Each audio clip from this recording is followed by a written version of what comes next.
Please let me go. They tied her in the middle of a square to shame her. A cowboy cut the rope instead and asked, "Then marry me." Dry Hollow, New Mexico Territory. A hot summer afternoon, 1883.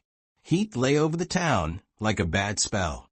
Dust rose in little curls around boot heels and wagon rims, while folks crowded the square. Sweat gleamed on my foreheads. Their faces were hard and sure, their eyes full of blame. At the center, a rough post stood like a warning. Bound to it, hands stretched and tied high, was Nora May, 22. Dark hair stuck to her cheeks, wet with blood and heat. Her pale blue dress was torn at the shoulder, stained brown with dirt. A cut split her lip, one eye was puffed and purple. Her feet were bare and bleeding, sharp gravel biting skin. Children stared, excited and wide-eyed. Women clicked their tongues and shook their heads. Men lounged against porch rails, arms crossed, chewing tobacco like this was no more strange than a Sunday sermon.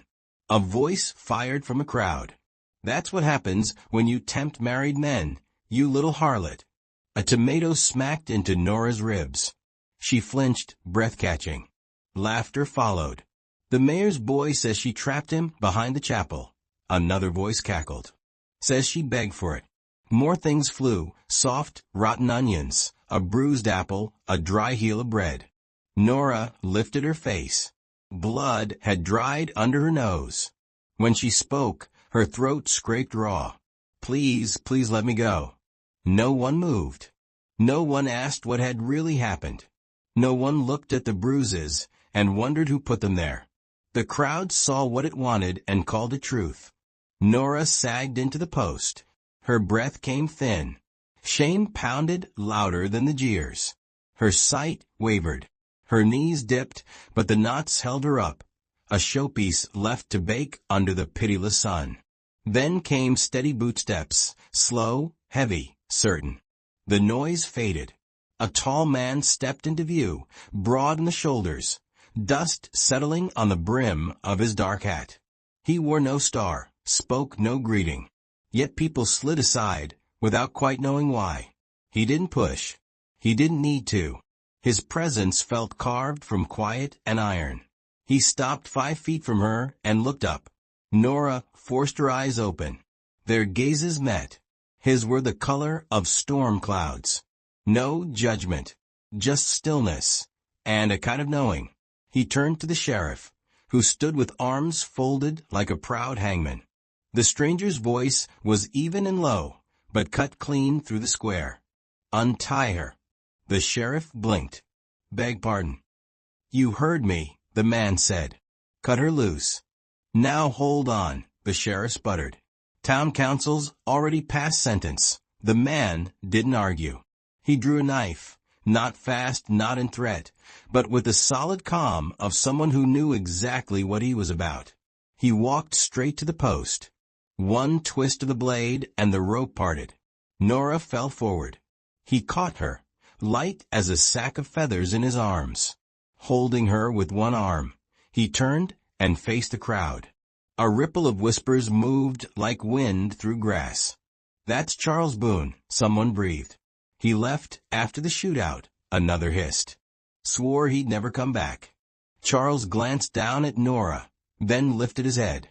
His voice rose, not by shouting, but by truth. "If you're set on punishing a woman for being alone in this world," he said, "then you can punish her with me beside her." Silence deepened, thick enough to swallow the breeze. Then he spoke clear as a bell, "Be my wife instead." Gasps snapped across the square. A basket clattered to the ground. People who had burned with certainty a moment ago stood frozen. Nora, half faint, pressed her forehead to his chest and cried, not from fear, but because for once someone had stepped forward, not to pity her, to claim her. And that changed everything. The wagon moved slow through tall grass, the wooden wheels whispering over dirt and wind. Dry Hollow shrank behind them, swallowed by. Distance like a bad dream, finally fading. The prairie opened broad and gold in front, quiet, endless. Nora sat hunched on the bench beside Charles, arms wrapped tight around her middle. Her knuckles were white against the torn cotton of her dress. She curled in on herself like a person trying to disappear, but her thin, uneven breaths told on her. The breeze tugged at her tangled hair. She said nothing. He didn't try to make her. Charles guided the reins with one hand, the other resting easy on his thigh. He kept his eyes on the trail, offering her silence like a gift. Not cold, not awkward. Space. As if he understood she had nothing left to explain, and a heart full of feelings, with no words yet. By late day, the sun bent lower.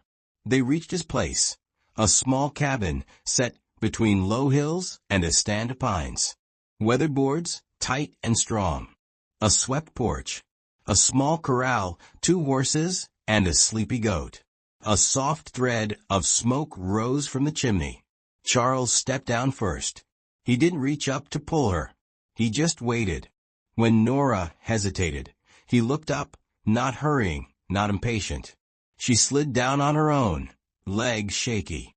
She followed him up the steps. Inside, it smelled of pine and old paper. The floor was clean. A fire crackled in the stove. On the bed lay a folded blanket. Beside it, a chipped mug of water and a neat plate of biscuits. On the table, a glass of fresh water with a thin slice of lemon floated on top, bright and unexpected. Nora froze in the doorway, blinking at the plain, safe room. A worn guitar hung on one wall. Near it, 3 old photographs in rough frames. Time had blurred the faces. In one, a younger Charles stood next to a girl hardly 16, hair wild, eyes fierce and playful. Charles took a step back and motioned gently. "You're safe here," he said. "You don't owe me anything. You don't have to prove anything." His voice was steady, kind, not soft like pity, just human. Nora sat on the edge of the bed, like she feared leaving a mark. She looked up, a whisper scraping free. "Why?"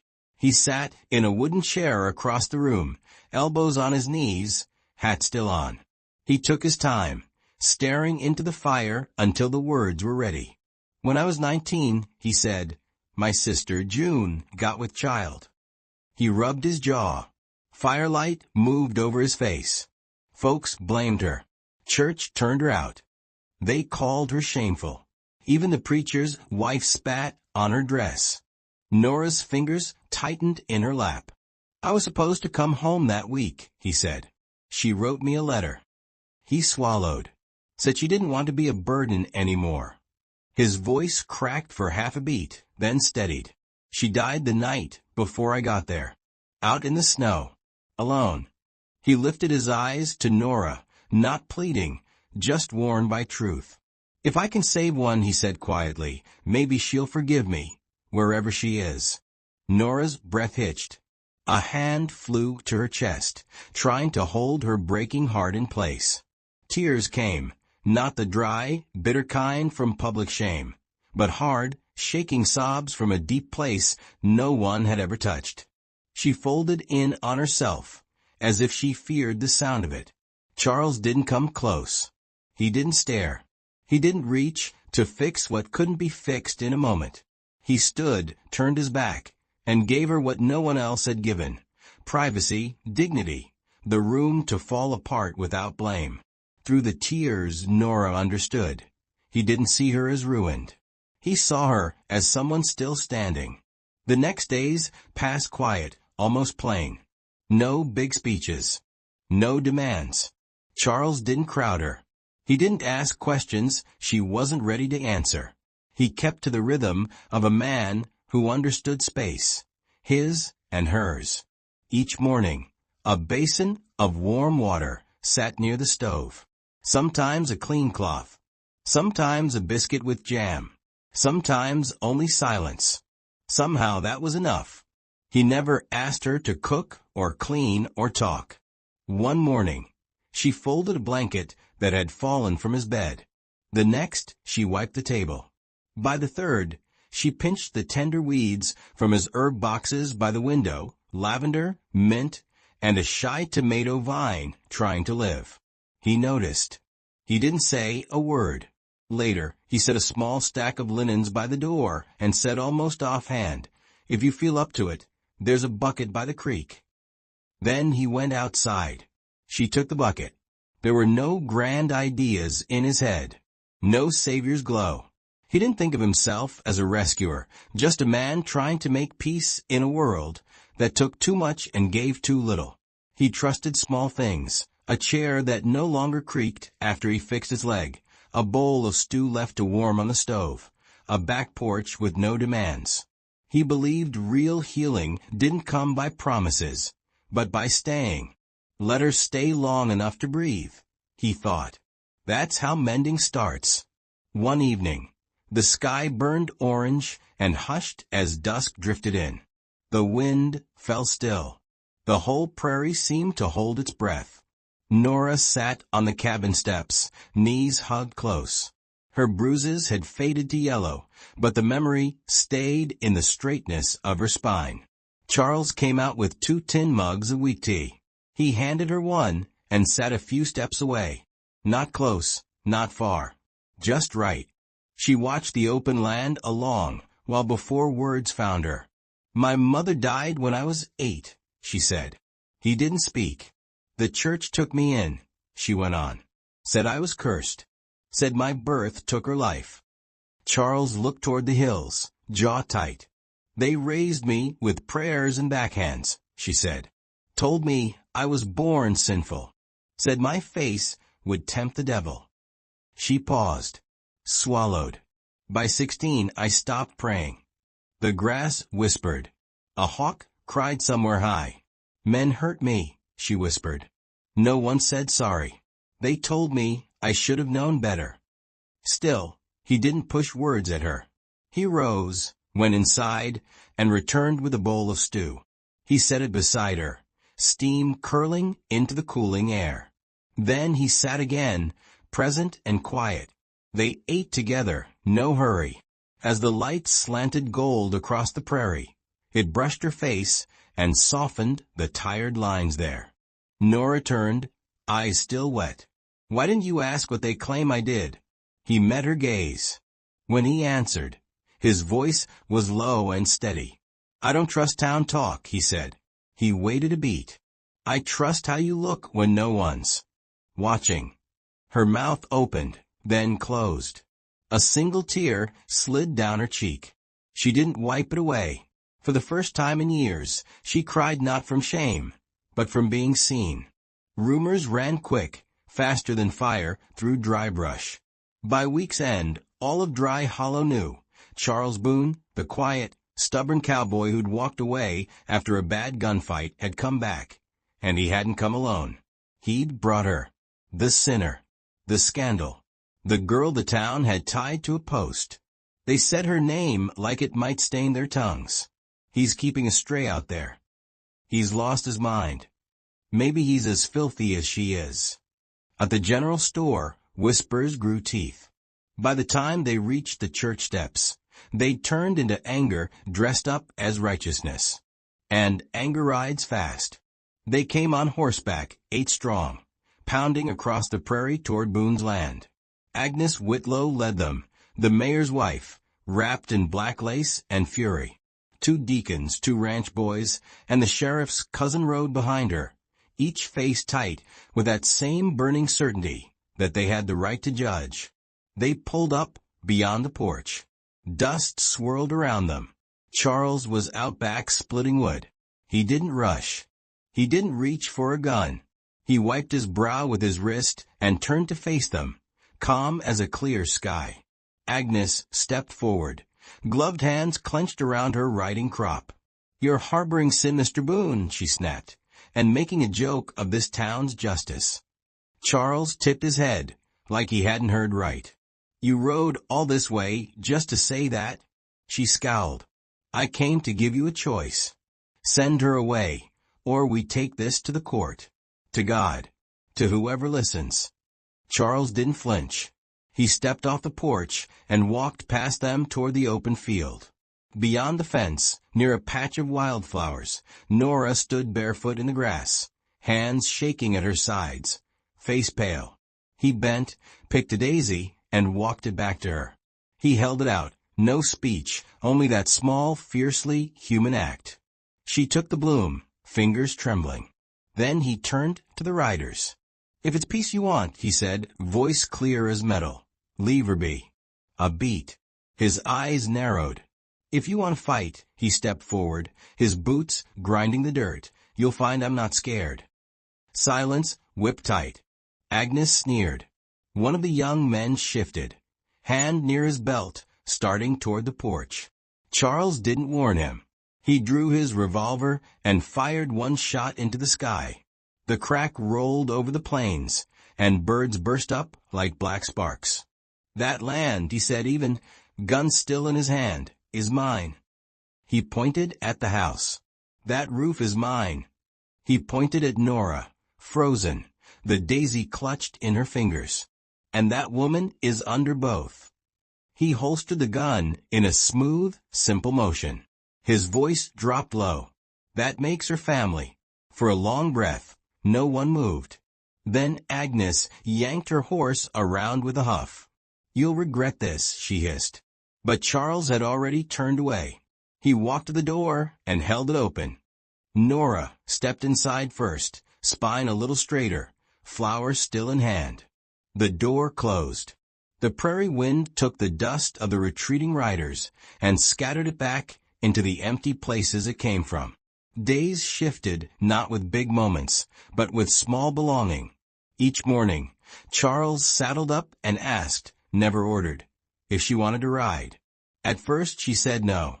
Then maybe. Then one day, yes. He taught her to sit tall, to hold the reins with patience instead of fear, to trust the animal under her. "Don't yank," he said. "Ask. Like you'd ask a person who doesn't owe you obedience." She laughed once, just once, when her horse sneezed onto her skirt. He turned at the sound the way a man turns toward rare music. Maybe he hadn't heard a woman laugh in years. In the afternoons, they worked quietly. He showed her the herbs by name, comfrey, chamomile, echinacea, how to water without drowning roots, how to crush leaves into salve that soothe burns and bruises. They built a chicken coop. Blisters rose on her hands. She kept hammering. He offered gloves. She shook her head. At supper, he told her about his father, a man too proud to bend, too bitter to stay. "He taught me to shoot," Charles said, "not to sit still." She told him about the hymn she hummed when she was small, locked in the church storeroom for crying too loud. He didn't try to smooth over those memories. He listened. Somehow that meant more. One night, a black storm rolled in, clouds churning like angry seas above the plains. Rain slammed the roof. Thunder cracked so hard the walls shook. Nora stood at the window, arms wrapped tight. Charles came behind her with an old leather coat.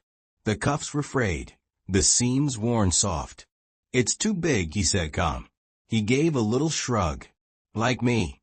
But it's warm." She pulled it on without a word and wore it like armor.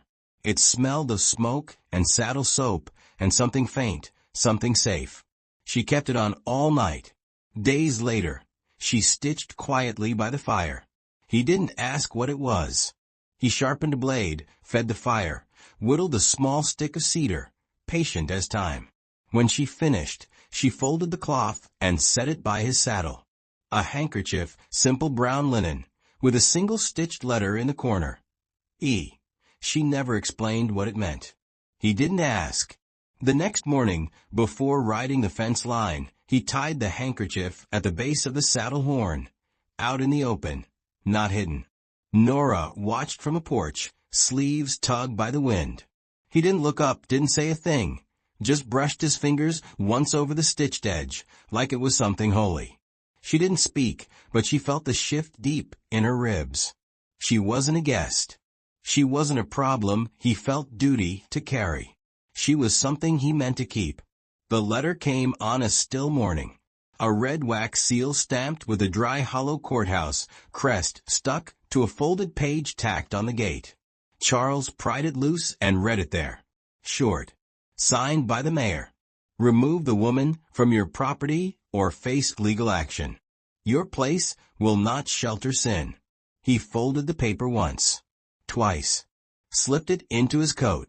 Nora saw his face when he came inside. She was grinding herbs, the room a mix of sage and pine resin. "What is it?" she asked. He poured a glass of water, drank, then said, "Town wants what's mine. Think if they scare me, I'll give you up." That evening, hooves sounded up the path, slow, sure. A man in a dark coat dismounted, an oilskin folder under his arm. His hat shaded his eyes. His voice wore authority like a badge. "Mr. Boone," he said, "I'm here for the court." He turned toward Nora, who stood in the doorway. "Miss May, sign this confession, state your behavior was improper, and we drop all charges against him," the man said, flat as stone. "Refuse, and the property is seized for harboring indecency." Nora gripped the doorframe. Sun dust hung between them. Charles's jaw flexed once. The lines in his neck stood out. When he spoke, his voice was calm. "You've said your piece," he told the man. Then he looked at Nora, only at Nora. "Do you want to stay?" The question hit like a stone in deep water. He wasn't choosing for her. He was giving her the choice she'd never had. Her hands shook. She looked back and forth, the court messenger's cold eyes, and Charles standing steady, already holding the weight of whatever would come. "If I stay," she whispered, "you could lose everything." "Things can be rebuilt," he said. "People can't." Tears burned at the edges of her vision. She stepped forward, voice shaking but sure. "I'd rather be hated by you than praised by them." The man frowned and flipped open the paper. "Miss May think. This goes on record. The mayor intends." Before he finished, Nora snatched the page. The ink was neat and merciless. Confession of immoral conduct. Below it, a blank line for her name. The words turned her stomach. She lifted her chin. Her hands steadied. "You don't scare me anymore," she said. The man blinked. "I've survived worse," she said, stronger now, her voice carrying across the yard. "I've already survived you." She tore the paper in half. The rip cracked the quiet like a whip. Pale pieces floated to the dirt at her feet. The courtman backed toward his horse, muttering about consequences, about law and order. Charles stepped forward, pried a quick light in his eyes. "Tell them," he said evenly. "This land still answers to me." The rider left. Dusk burned red along the horizon. Nora stood by the porch, chest heaving, hair snarled by wind. Charles watched her for a moment. "You did good," he said. She shook her head. "I'm just tired of being afraid." He nodded once. "That's where courage starts." They stood together as the light thinned. Paper scraps skittered around their boots, a small, quiet monument to the moment fear lost its place in her life. The sun drifted low, unhurried. The sky over Dry Hollow softened to amber, then rose, then lavender. Only the steady thud of hooves broke the quiet. Two riders climbed the ridge above the prairie. Nora sat straight in the saddle now. The wind pulled her braid. Her hands were calm on the reins. Charles rode beside her, silent as always, but never far. The space between them felt different these days, full without being heavy. They stopped at the crest. Miles of wild land lay below them, broken only by a thin creek, silver in the dying light. "When I was a girl," Nora said, breathing deep, "I dreamed of a place like this." Charles glanced over, kept quiet. "A field with tall grass," she said softly. "A roof that didn't leak. A warm stove. A name on a gate that didn't carry shame.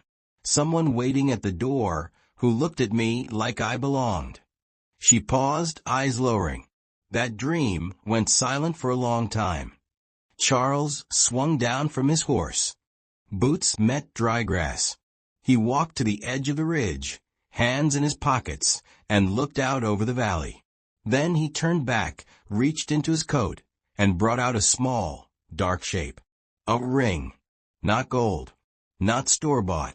Bent steel, smoothed and coiled, with a narrow inlay of deep red wood mahogany, oiled and shaped by hand.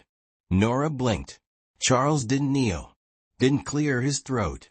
He stepped close, eye to eye, while the wind whispered through the grass. "I never asked," he said quietly. "Didn't want you to feel owed." She said nothing. "I'm asking now," he went on. "No debt. No past. Just a choice." His voice dropped even lower. "Will you be my wife?" For a heartbeat, all Nora heard was her own racing pulse. Then the wind. Then a strange peace inside her, still as a lake. She looked at the ring, then at him, the man who had never asked her to be anything but herself. The man who handed her bread without asking for thanks, who let her cry without turning away, who stood beside her when the town turned its back. Tears filled her eyes, hot, helpless, honest. She nodded. "Yes," she whispered. Charles let out a breath she almost didn't hear, and slid the ring onto her finger. It didn't fit perfectly. It fit true. She smiled, really smiled, and the tears left clean tracks in the dust on her cheeks. He brushed his thumb over her cheek and didn't speak. They stood together as the sun slipped behind the far world.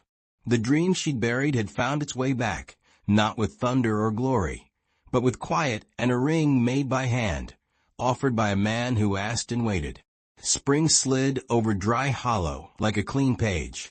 Their wedding had no church pews, no polished boots, no hymns from pulpit, just a wide field of clover nodding in the breeze, one white bark birch like a silver thread, and two people with nothing to prove to anyone but each other. Nora wore a plain linen dress and no shoes. Around her hair lay a crown she'd woven herself, daisy heads, sage blossoms, and soft sprigs of yarrow. Charles stood facing her, big hands folded, shirt collar a touch crooked, boots dusty from life, not show. Yet the quiet between them felt holy. They didn't trade rings again. They traded words. "I won't promise a perfect life," Charles said, eyes steady on hers. "But I promise you won't face it alone." Nora nodded. Her smile shook at the edges, keeping her tears at bay. They married under sky and wind, the earth their witness. No lawman, no preacher, only love spoken plain, chosen freely. Later that week, Charles carved a new sign for the arch at the start of their land. He set each letter carefully into oak, sanding every edge smooth with patience. When he raised it up, the words read, "Boone Homestead, Charles, Nora, and Hope." Hope, their daughter, born quiet on a winter night while snow softened the world outside. A baby with her father's steady way of looking and her mother's bright spark. Dry Hollow still whispered. Towns like that always do. But the sound of it changed. When Nora came into town now with the baby snug to her chest, people looked, and then looked again, gentler. Some nodded. Some lowered their eyes. A few even smiled. She was no longer the girl tied to a post. She was a wife, a mother, and soon a teacher. Nora opened a small school in the old canning barn near the square. Each morning, children who once ran barefoot in alleys showed up with dust on their knees and dreams in their eyes. She started with letters, then stories. She told them they were more than the names others gave them, more than handed shame. One afternoon, she stood at the front with chalk in hand. Hope babbled soft from the woven cradle by the desk. Nora wrote belief on the board. "This," she said to the room, "is what no one can take from you." Class ended. A quiet girl with ink-stained fingers asked, almost too soft to hear, "Miss Nora, will you walk me home?" The child was small, all thin shoulders and wide eyes, the kind that flinches when doors bang too loud. They walked through the square in a wash of late light, gold slanting across brick and board. Then they saw it, the old post still bolted into stone, weathered gray by years and weather. Nora stopped. The girl tugged at her sleeve. "Miss Nora, why do you always pause here?" Nora knelt, brushing a smear of dust from the girl's cheek. "This is where they tied me," she said, voice soft. A breath later, she smiled. "But it's also where he cut the rope, and chose me instead." The girl didn't answer. She reached for Nora's hand. Together they walked to the barn school, its door propped open, chalk already smudging tomorrow's words on the board. Above the doorway hung a small sign carved from salvaged wood, Hope's Corner. The sun slid low, painting the sky with colors like fire turning to peace. In that golden hour, Dry Hollow watched a woman move past the place of her worst day, unbroken, unbent, and leave behind something larger than shame. She left a path for others. Seasons turned. The homestead breathed into its own easy rhythm.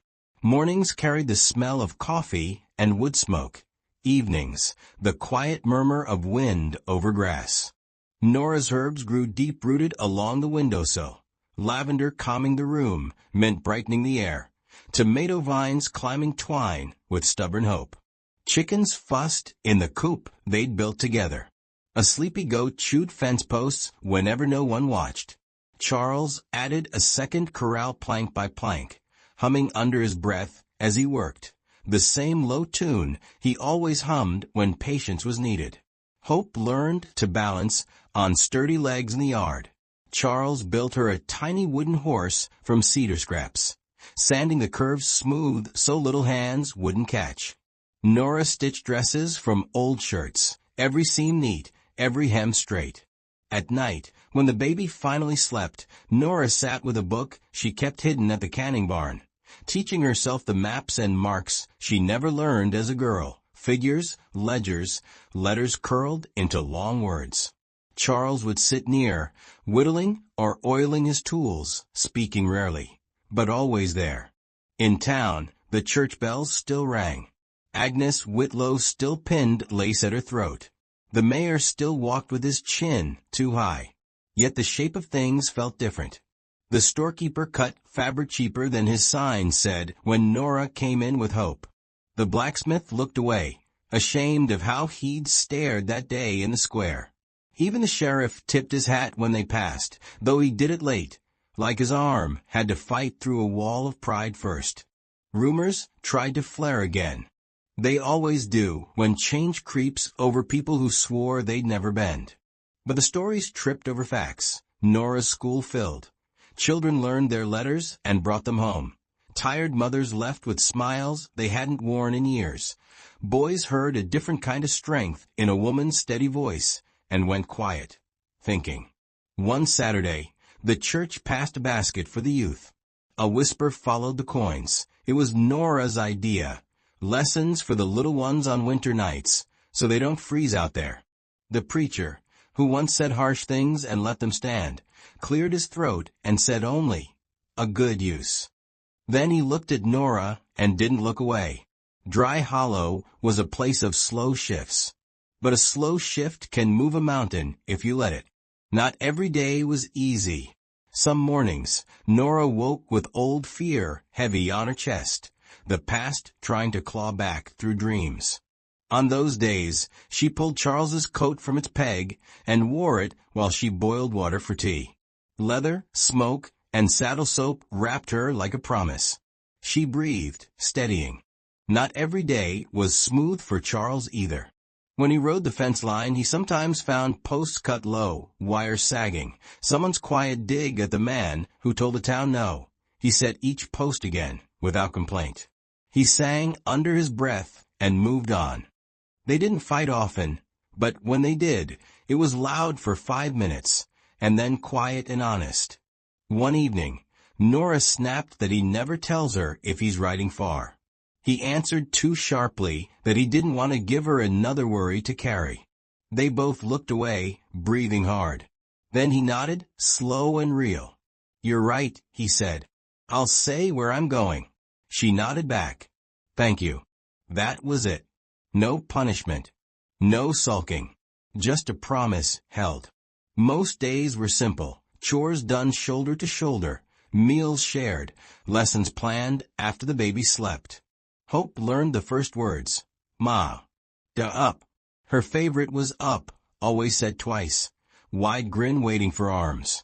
The handkerchief with the single-stitched letter, E, faded from sun and dust, but never left the saddle horn. Nora never told him what the letter meant. Maybe enough. Maybe elsewhere. Maybe everything. Only she knew.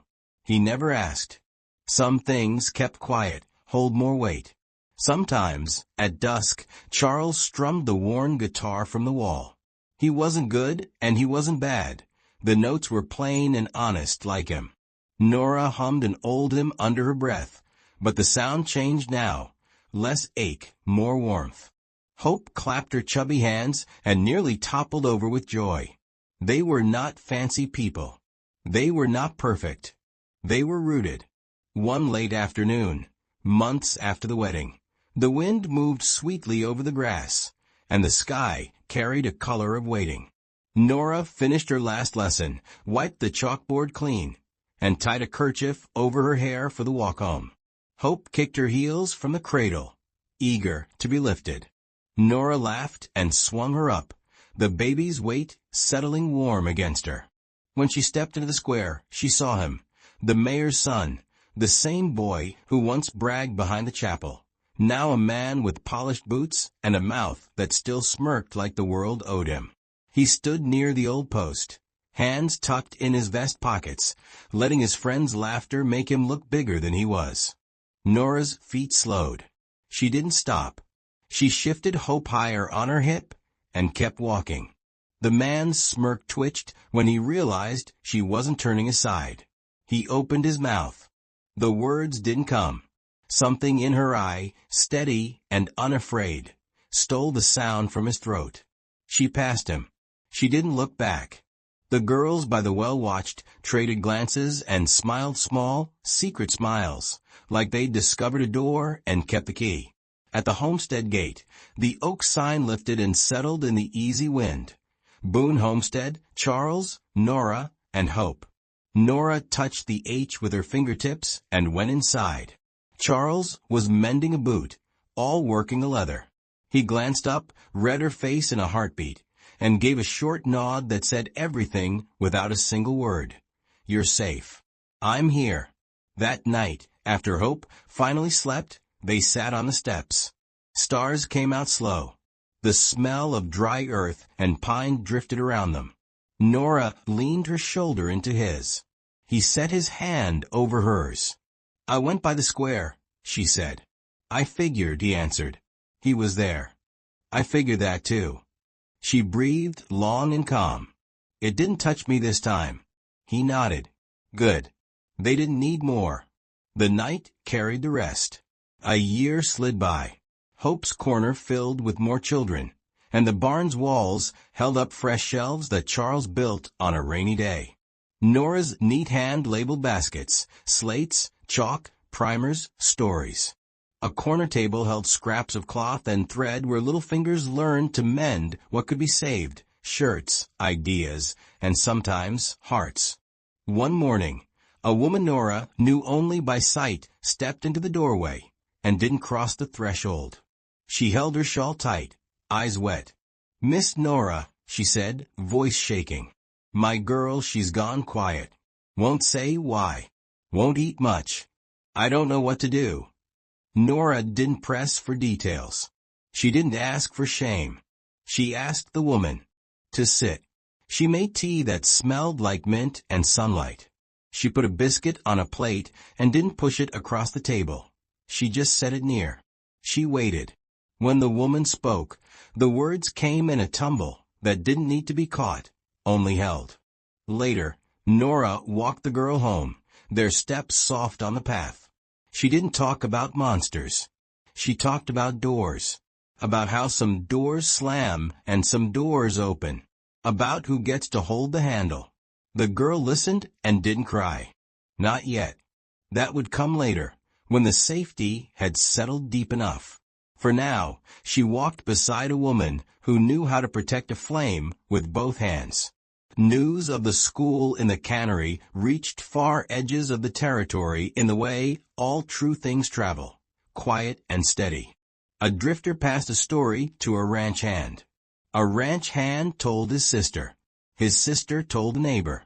Soon, a wagon from 2 valleys overrolled into Dry Hollow with a boy who wouldn't meet anyone's eyes and a girl who asked 1,000 questions before breakfast. Nora made room. She always did. On the homestead, Charles added 2 pegs by the door for small coats. Nora laughed when she saw them. He shrugged. Kids forget their wraps, he said. Best to have spares. The pegs filled by the next cold snap. They were not rich, but they were always enough. Years later, though not so many that the birch had grown thick, the old post still stood in the square. The town council argued twice a year about taking it down. They never did. By then, it had become something else, a warning, yes, but also a mark of what Dry Hollow had been, and how far it had bent without breaking. Every so often, Nora stopped by it on purpose. She'd lay her palm on the rough grain and look the church doors, the store window, the porch rail where boys once leaned to chew and judge. She did not linger long. She turned toward Hope's Corner, where little voices practiced letters, where coins for the youth fund bought slates and bread, where a sign above the door said more with 2 words than most sermons. Hope's Corner. Sometimes a mother would ask her, "How did you do it? How did you step out of what they decided you were?" Nora would smile, a little surprised at the idea of bravery. "I walked," she'd say. 1 step, then another. She paused, always adding the true part. And he stood beside me while I did. Across the street, Charles would be tying flour sacks onto the back of the wagon, pretending not to listen, pride warming his eyes anyway. The sheriff would tip his hat faster now. The blacksmith would charge fair without thinking. Agnes Whitlow would still pull her lace tight, but even she had learned to slow her tongue when children were near. The town didn't become perfect. It became possible. That was enough.